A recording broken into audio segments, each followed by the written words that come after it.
ఉంది. నిన్న అంటాడు ముఖ్యమంత్రి, మీరు చూసిన అందరూ కొడంగల్లో యాడ్ను మాట్లాడిండు. నిన్న ఏమంటాడు, కేసీఆర్ నువ్వు కొట్టుడు కాదు, నువ్వు నిలవాడు, సరిగ్గా నిలవాడు, కట్టలేకుండా నిలవాడు అంటుండు. ఒక 71 ఏళ్ల పెద్ద మనిషిని పట్టుకొని సంస్కారం లేని ముఖ్యమంత్రి గారు ఏమంటున్నాడు, కట్టబట్టుకొని నిలవాడు అంటుండు. నేను చెప్తున్నా ముఖ్యమంత్రికి, రేవంత్ రెడ్డి గారు నీకు సంస్కారం లేకపోవచ్చు, కానీ ఒక్కటి గుర్తుపెట్టుకో, కేసీఆర్ ఆయన నిలబడు కాదు, 4 కోట్ల తెలంగాణ ప్రజల ఆత్మగౌరవాన్ని నిలబెట్టిన వాడు కేసీఆర్.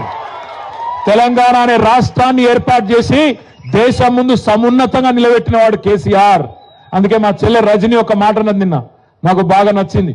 ఏమన్నా దొరికేనా, రేవంత్ కేసీఆర్ కట్ట లేకుండా నిలబడతాడు, కానీ నువ్వు కమిషన్ లేకుండా ప్రభుత్వాన్ని నడుపురా నాయన అని చెప్పింది.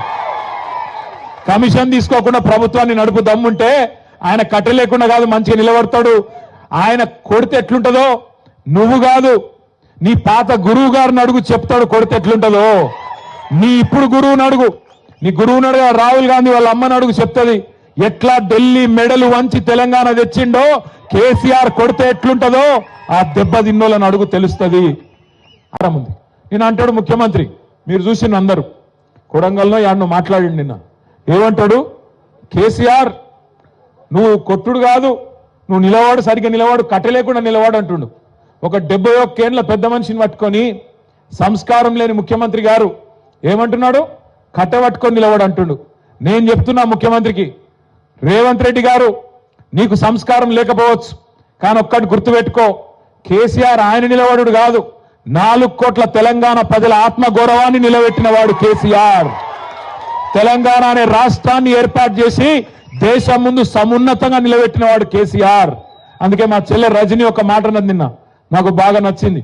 ఏమన్నా దొరికేనా, రేవంత్ కేసీఆర్ కట్ట లేకుండా నిలబడతాడు, కానీ నువ్వు కమిషన్ లేకుండా ప్రభుత్వాన్ని నడుపురా నాయన అని చెప్పింది. కమిషన్ తీసుకోకుండా ప్రభుత్వాన్ని నడుపు దమ్ముంటే ఆయన కట్ట లేకుండా కాదు మంచిగా నిలబడతాడు.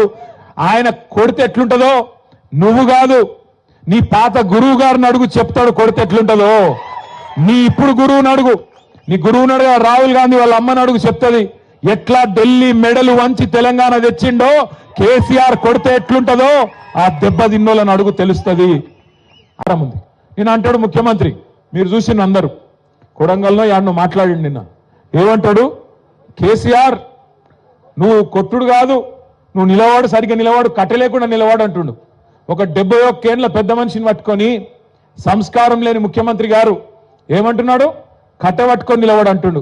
నేను చెప్తున్నా ముఖ్యమంత్రికి, రేవంత్ రెడ్డి గారు నీకు సంస్కారం లేకపోవచ్చు, కానీ ఒక్కటి గుర్తుపెట్టుకో, కేసీఆర్ ఆయన నిలబడు కాదు, 4 కోట్ల తెలంగాణ ప్రజల ఆత్మగౌరవాన్ని నిలబెట్టిన వాడు కేసీఆర్. తెలంగాణ అనే రాష్ట్రాన్ని ఏర్పాటు చేసి దేశం ముందు సమున్నతంగా నిలబెట్టిన వాడు కేసీఆర్. అందుకే మా చెల్లె రజని ఒక మాట అన్నది నిన్న, నాకు బాగా నచ్చింది. ఏమన్నా దొరికేనా, రేవంత్ కేసీఆర్ కట్ట లేకుండా నిలబడతాడు, కానీ నువ్వు కమిషన్ లేకుండా ప్రభుత్వాన్ని నడుపురా నాయన అని చెప్పింది. కమిషన్ తీసుకోకుండా ప్రభుత్వాన్ని నడుపు దమ్ముంటే ఆయన కట్ట లేకుండా కాదు మంచిగా నిలబడతాడు. ఆయన కొడితే ఎట్లుంటుందో నువ్వు కాదు, నీ పాత గురువు గారిని అడుగు, చెప్తాడు కొడితే ఎట్లుంటుందో. నీ ఇప్పుడు గురువుని అడుగు, నీ గురువుని అడుగు, రాహుల్ గాంధీ వాళ్ళ అమ్మని అడుగు, చెప్తుంది ఎట్లా ఢిల్లీ మెడలు వంచి తెలంగాణ తెచ్చిండో కేసీఆర్ కొడితే ఎట్లుంటుందో ఆ దెబ్బ తిన్నోళ్ళని అడుగు, తెలుస్తుంది.